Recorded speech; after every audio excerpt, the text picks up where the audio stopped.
ہمیں بتایا گیا ہے کہ کوئی 3000 کتنے اکاؤنٹس بینک اکاؤنٹس ہیں جو ان کو فنڈز دے رہے تھے، یا جن کے اکاؤنٹس ان کے بینک اکاؤنٹس کے ساتھ جڑے ہوئے تھے اور فنڈنگ ہو رہی تھی۔ اب سوال یہ ہے کہ اس کے اندر فیض آباد والے ہزار روپے والی فنڈنگ ڈالنی ہے کہ نہیں ڈالنی، ٹھیک ہے۔ پھر اس کے بعد سوال یہ ہے کہ فیض آباد کے اس دھرنے کے دوران جو کھانا پینا ہو رہا تھا، وہ جو پہنچایا جا رہا تھا، وہ ہم سب کو پتہ ہے کہ اسلام آباد میں وہ کون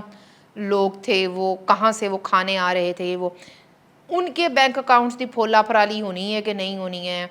یہ بھی ہمیں پتہ ہونا چاہیے۔ ہو رہی ہے وہ جو کروڑوں روپے گھر سے نکلے ہیں، اور گھر بھی کیا شاندار بتایا جا رہا ہے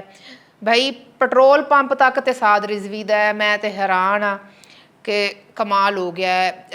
ہمارے آپ جیسے گھرانوں کے بچے، میرا خیال ہے کہ اگر ہم لگ کر محنت کر لیں، دن رات ایک کر لیں، تو کوئی ہماری چوتھی پانچویں نسل